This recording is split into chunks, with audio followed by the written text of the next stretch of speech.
सातवें सूत्र में बतलाया गया था सदिति यतो द्रव्य गुण कर्मसु सा सत्ता। सत्ता के विषय में बतलाते हुए कहा था कि जो सत यह अथवा इस रूप में जिससे द्रव्य गुण और कर्मों में ज्ञान होता है वह सत्ता है। यानी द्रव्य है, गुण है, कर्म है, उनका जो एग्जिस्टेंस हमें पता चलता है कि वो हैं, उनका ये होना ही सत्ता कहलाता है। अब ये आगे बतलाया है कि सत्ता किस प्रकार से है। तो अगले सूत्र में कहा द्रव्य गुण कर्मभ्यो अर्थांतरम सत्ता।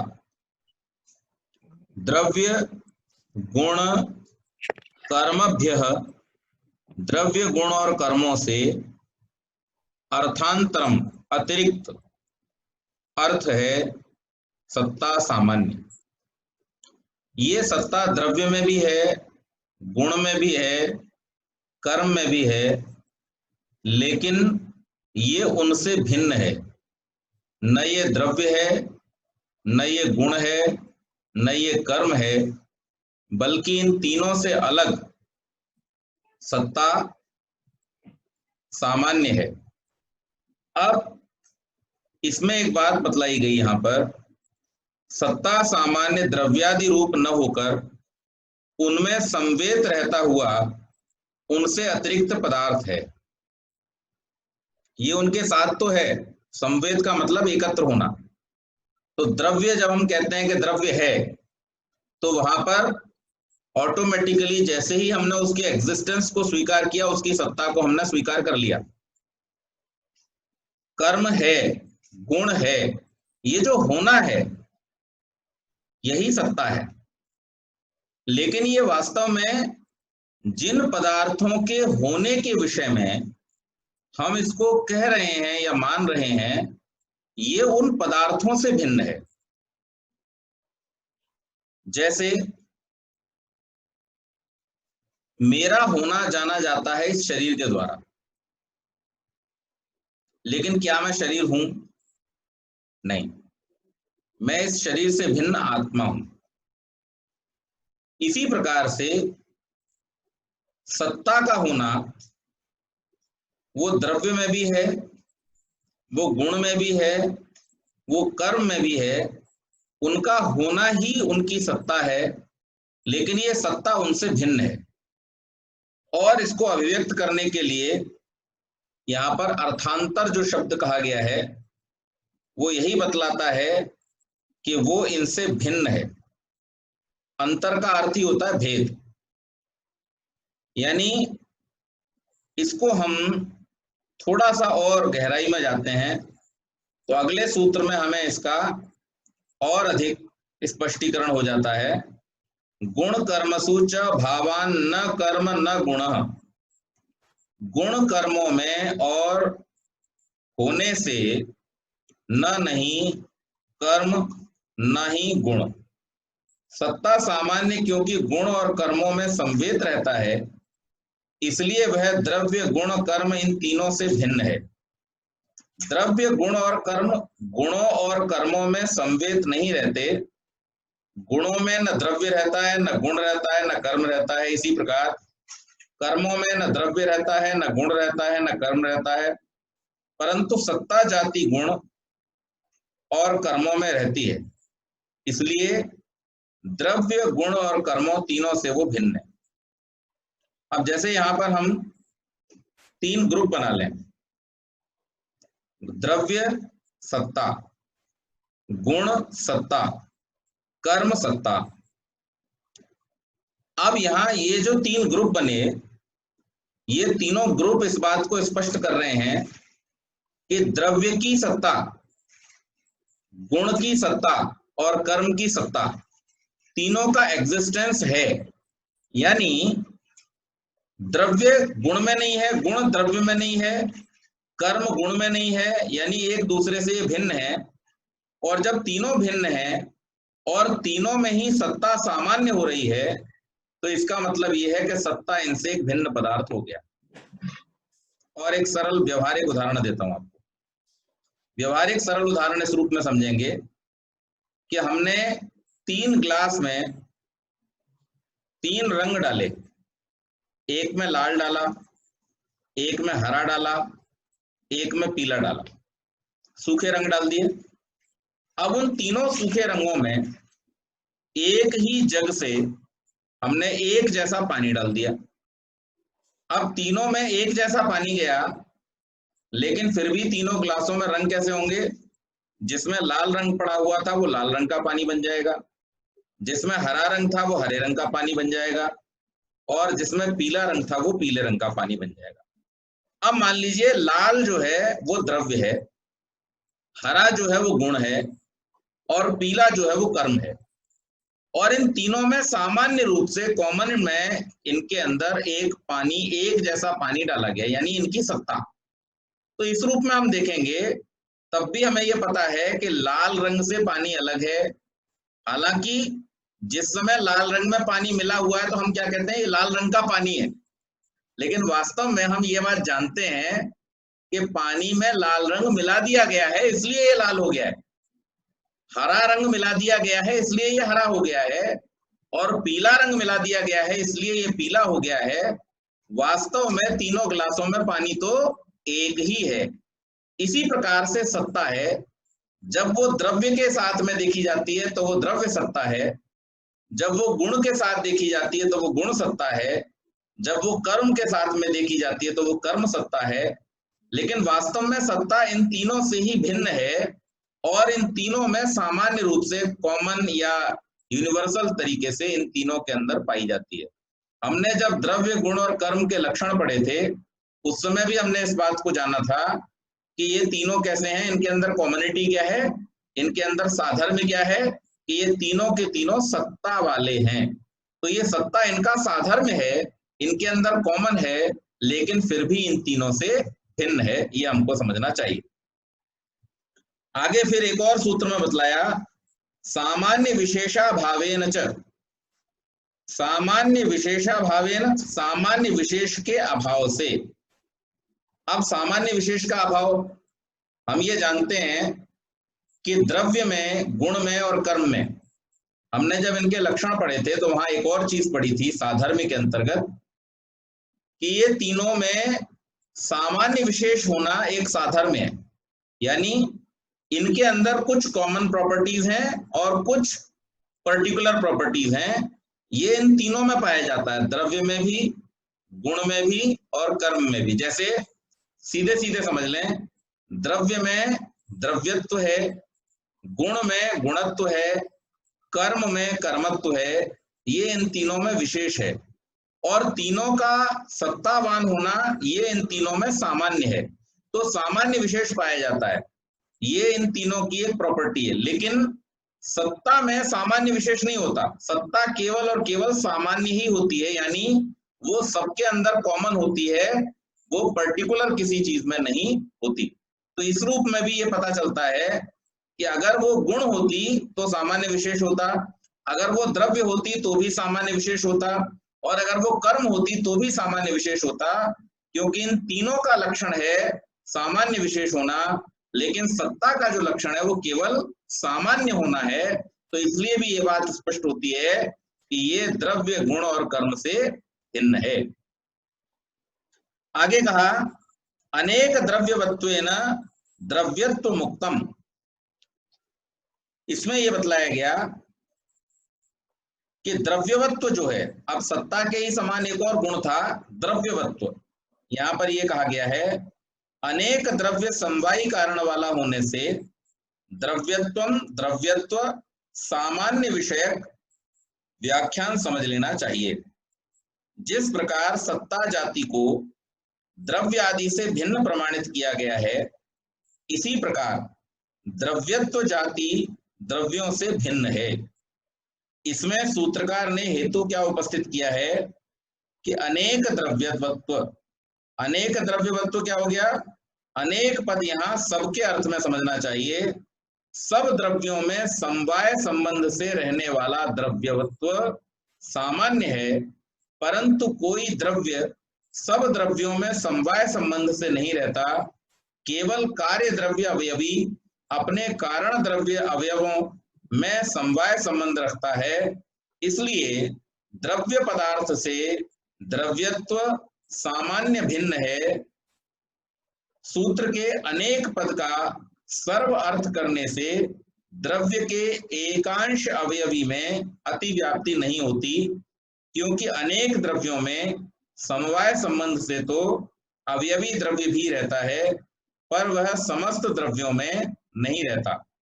अनेक पद का अर्थ सर्व अर्थ करने का यही प्रयोजन है कि पृथ्वीत्व, जलत्व आदि जातियों में अतिव्याप्ति नहीं होती, क्योंकि पृथ्वीत्व आदि जातियां केवल पृथ्वी आदि में रहती हैं, समस्त द्रव्यों में नहीं।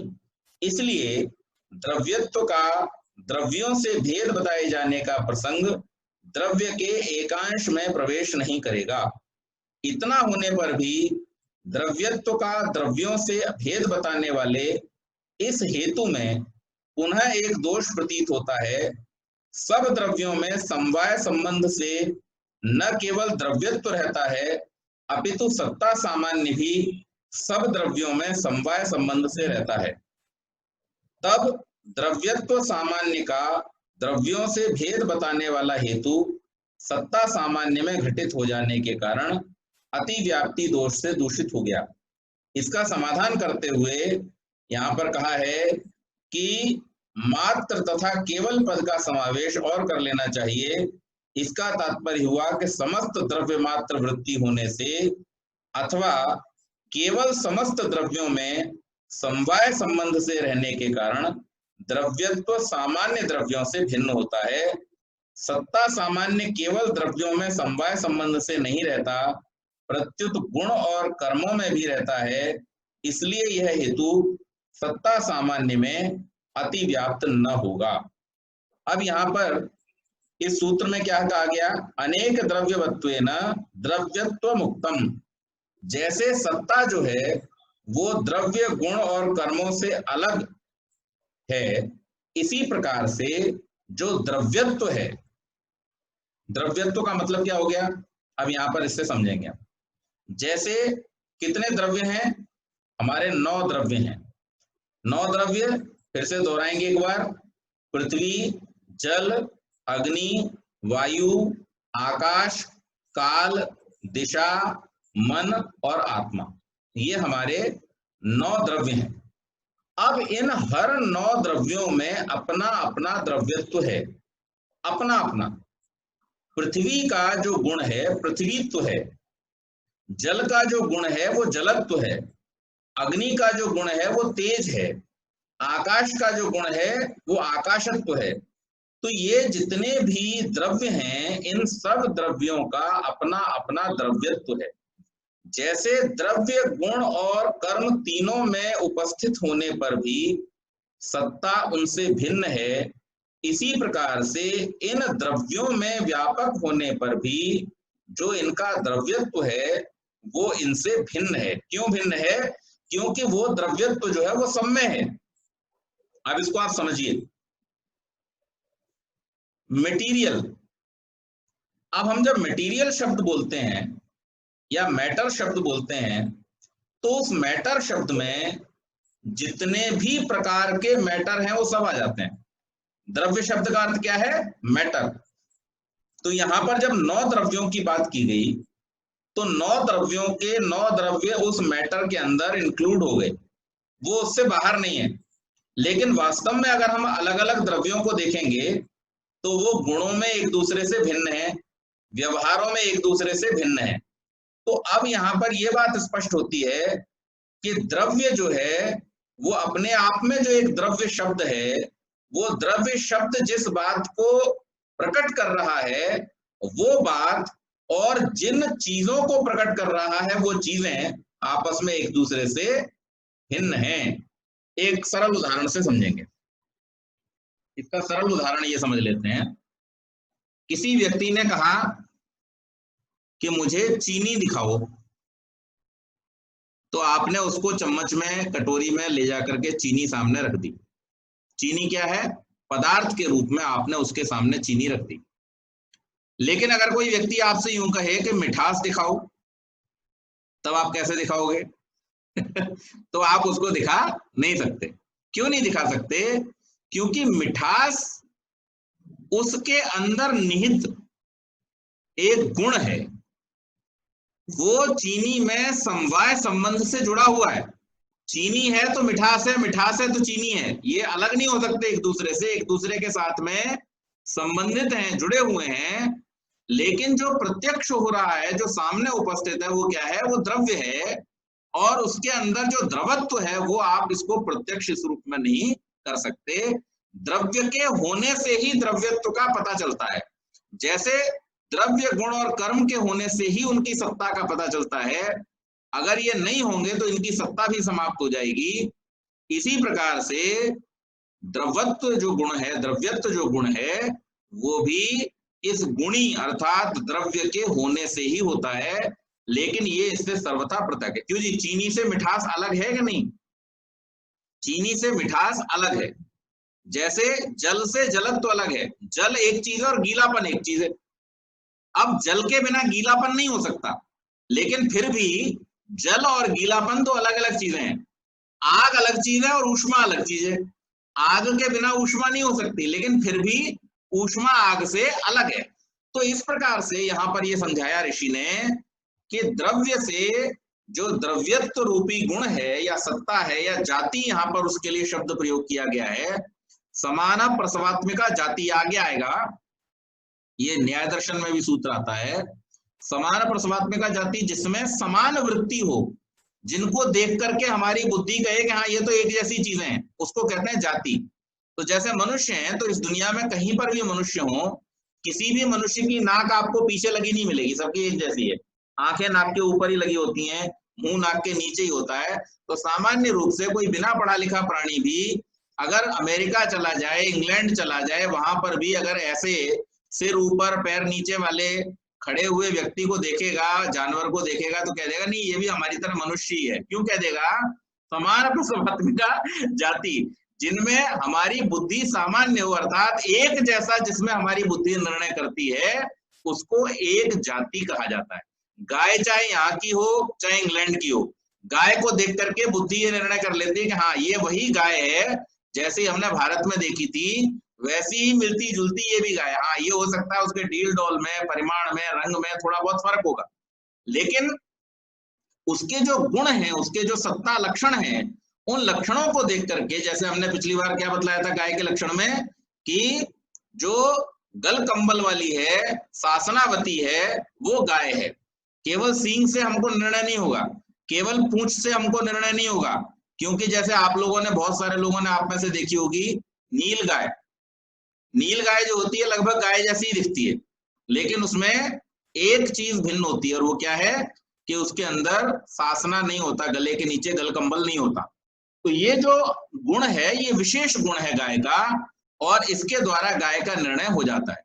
तो अब हम जहां कहीं भी शासनावती किसी पशु को देखेंगे, शासनावान पशु को देखेंगे, तो हम समझ जाएंगे क्या है, ये गाय है। और गाय जैसा दिखने वाला जिसमें शासना नहीं है, उसको क्या समझ जाएंगे, ये गाय नहीं है, ये गवय है। गवय का मतलब होता है नील गाय। तो गाय जैसा दिखता है लेकिन ये गाय नहीं है। तो यहाँ पर इसी प्रकार से कहा कि ये जो द्रव्यत्व जाति है, ये द्रव्यत्व जाति सब द्रव्यों में है, उनका एग्जिस्टेंस होना, उनका सत्तावान होना, उनके अंदर जो गुण है उन गुणों का होना, ये स्पष्ट करता है। लेकिन ये वास्तव में द्रव्य से अलग है, ये उसमें नहीं है। इसमें भी फिर वही सूत्र दिया, सामान्य विशेषाभावेन, सामान्य विशेष का अभाव होने से भी ये बात सिद्ध होती है कि सर्व द्रव्य मात्र समवायी केवल द्रव्य सामान्य है, कोई द्रव्य ऐसा नहीं, इसलिए द्रव्यत्व सामान्य द्रव्य नहीं, प्रत्युत द्रव्यों से भिन्न है। जैसे आत्मा क्या है? द्रव्य है। पृथ्वी क्या है? द्रव्य है। अग्नि क्या है? द्रव्य है। आकाश क्या है? द्रव्य है। अब आकाश पृथ्वी है क्या? नहीं है। द्रव्य दोनों है, लेकिन आकाश पृथ्वी नहीं है, पृथ्वी जल नहीं है, जल अग्नि नहीं है।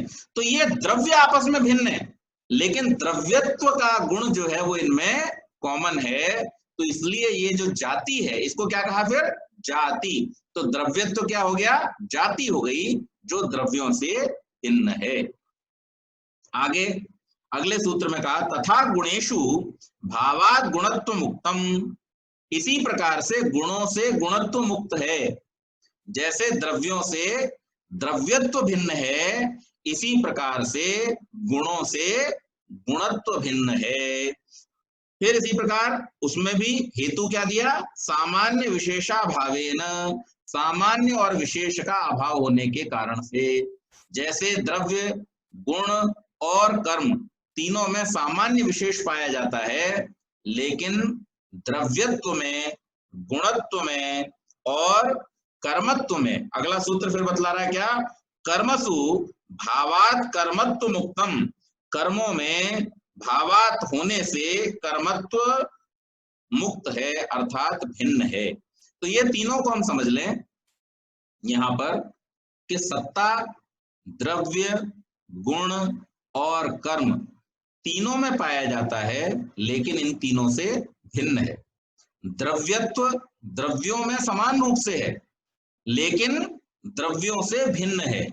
गुणत्व समस्त गुणों में है, जैसे लंबाई, चौड़ाई, ऊंचाई, ये एक पदार्थ का नहीं, सब पदार्थों का होता है।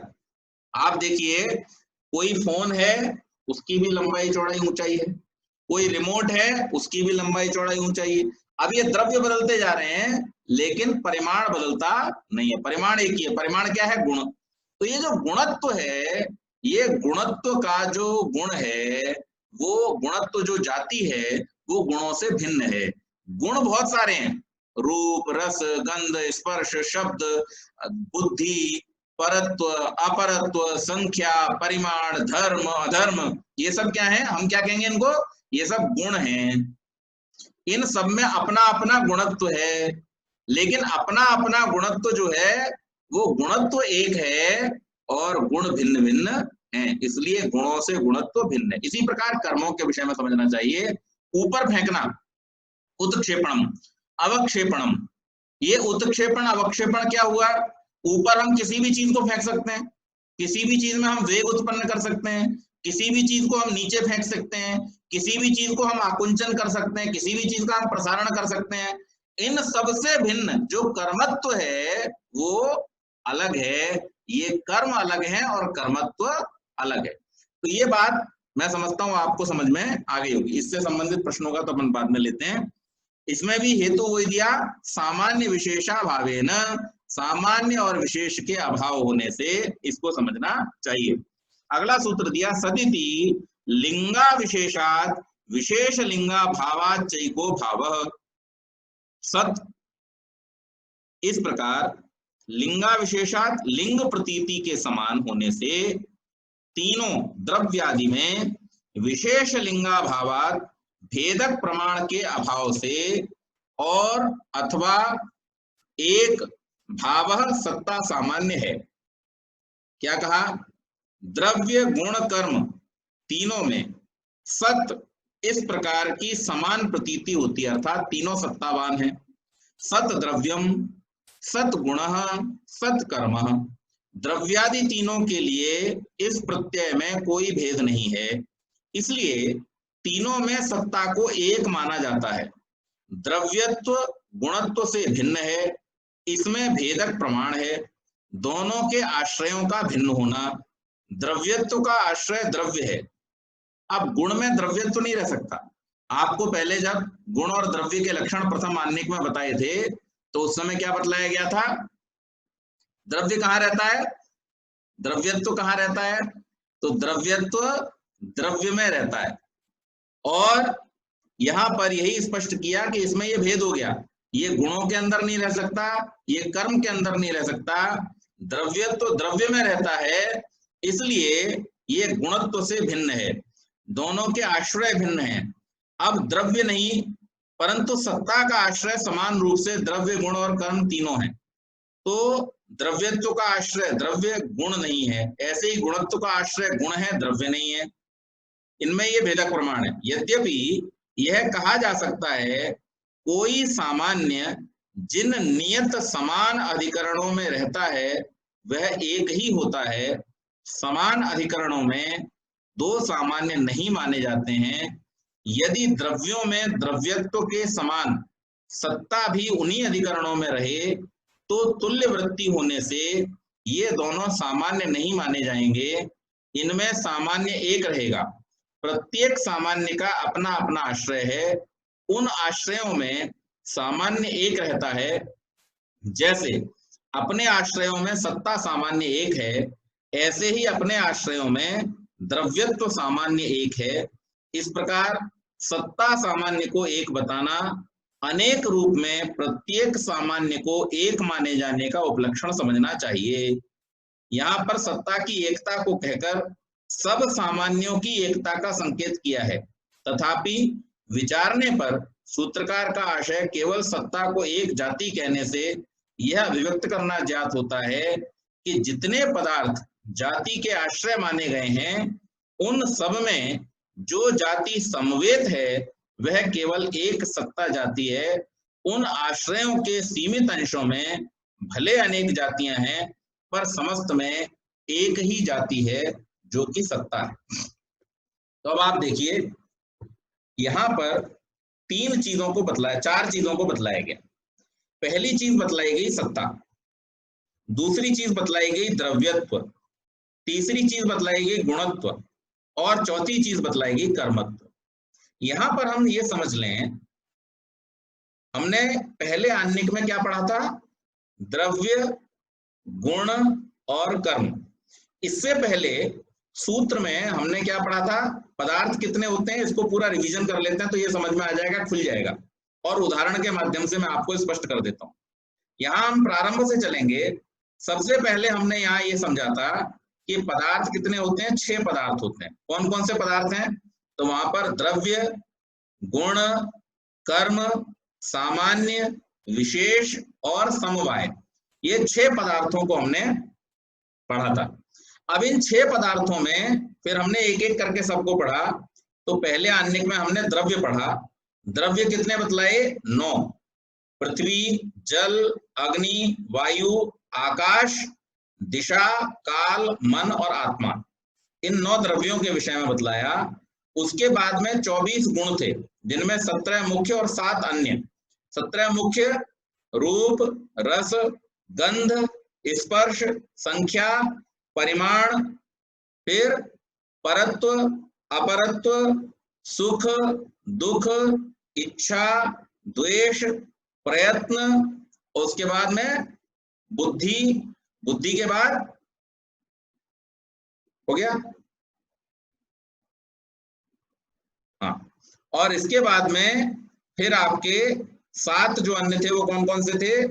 द्रव्यत्व, गुरुत्व, धर्म, अधर्म, संस्कार, शब्द और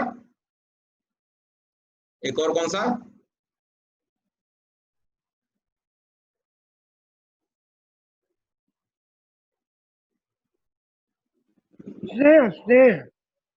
स्नेह। द्रव्यत्व, गुरु, धन्यवाद सिंह साहब। द्रव्यत्व, गुरुत्व, स्नेह, संस्कार, धर्म, अधर्म और शब्द। इस प्रकार से ये 17 और 7 24 गुण हमने पढ़े थे। अब ये 24 के 24 जो गुण हैं, इन 24 गुणों में हर गुण का अपना एक गुणत्व है।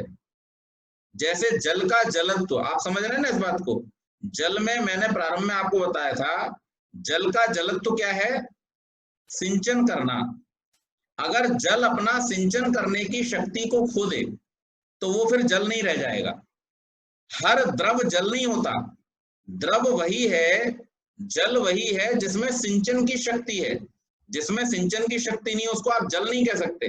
केवल मात्र द्रवत्व होने से वो सिंचन करने की शक्ति नहीं रखता है। जैसे आजकल हम एक चीज घर में यूज कर रहे हैं बहुत ज्यादा, जिसका नाम है सैनिटाइजर। क्या आप सैनिटाइजर से पौधे को सींच सकते हैं? नहीं सींच सकते। क्यों नहीं सींच सकते? क्योंकि उसमें सिंचन का गुण नहीं है। तो हालांकि उसमें द्रवत्व का गुण है, लेकिन द्रवत्व का गुण होते हुए भी उसमें जलत्व का गुण नहीं है। और जलत्व का गुण नहीं है, इसलिए उसके द्वारा सिंचन की क्रिया नहीं की जा सकती। इसी प्रकार से अग्नि है, अग्नि के अंदर अग्नि का गुण है, तेज का गुण है। अगर अग्नि में से तेज निकाल लिया जाए तो फिर अग्नि किसी काम की नहीं है, अग्नि का अस्तित्व ही समाप्त हो जाएगा। इसी प्रकार से पृथ्वी के अंदर पृथ्वीत्व का, यानी पृथ्वीत्व क्या चीज होती है? पृथ्वीत्व का मतलब है सॉलिडिटी। अगर पृथ्वी के परमाणुओं से सॉलिडिटी निकाल ली जाए तो फिर उसका कोई अस्तित्व नहीं रह जाएगा। इसी प्रकार से आकाश का गुण क्या है? अवकाश होना। अगर आकाश के अंदर से अवकाश को निकाल दिया जाए तो फिर उसका कोई काम नहीं है, क्योंकि अवकाश निकालने के लिए आपको उस जगह को भरना पड़ेगा, और जैसे ही आप उस जगह को भर देंगे उस जगह में से शब्द समाप्त हो जाएगा, उसका जो गुण है वो समाप्त हो जाएगा। इसलिए यहां पर हमको ये समझना है कि हर गुण और गुणत्व अपने आप में एक दूसरे से क्या है? पृथक हैं। गुण बहुत सारे हैं लेकिन उन सब के अंदर गुणत्व है। मनुष्य बहुत सारे हैं लेकिन उनके अंदर जो मनुष्यता का गुण है वो मनुष्यों से अलग है। क्यों जी? मनुष्य और मनुष्यता अलग अलग है कि नहीं है? मनुष्य में मनुष्यता जो गुण है वो मनुष्य से अलग है। वो मनुष्यता उसको अचीव करनी होती है, अटेन करनी होती है, और अगर वो मनुष्यता उसके अंदर नहीं है तो वो मनुष्य होते हुए भी, शरीरधारी मनुष्य होते हुए भी वो क्या है? पशु के समान कहलाता है, व्यवहारिक रूप में हम अगर इसको देखें। इसी प्रकार से पदार्थ विज्ञान के हिसाब से जब हम वैशेषिक में व्याख्या करते हैं तो यहाँ पर हमें ये समझना चाहिए ऋषि का क्या प्रयोजन है। यहाँ पर वो हमें समझना चाहिए कि हमने जिन द्रव्यों को, गुणों को और कर्मों को पढ़ा, उन द्रव्यों में द्रव्यत्व जो है वो द्रव्यों से भिन्न है, गुणों में जो गुणत्व है वो गुणों से भिन्न है, और कर्मों में जो कर्मत्व है वो कर्मों से भिन्न है। उसी प्रकार से जैसे द्रव्य, गुण और कर्म तीनों सत्तावान हैं, लेकिन सत्ता इन तीनों से भिन्न है। सत्ता तीनों में लेकिन तीनों से भिन्न है। तो ये बतला करके यहाँ पर इस आह्निक को ऋषि समाप्त करते हैं। तो ये हमारे प्रथम अध्याय का दूसरा आह्निक यहाँ पर समाप्त होता है, और इसके साथ साथ हमारा ये प्रथम अध्याय भी समाप्त होता है। हम आज यहाँ से प्रश्न लेंगे और द्वितीय अध्याय को हम कल से आरंभ करेंगे। धन्यवाद।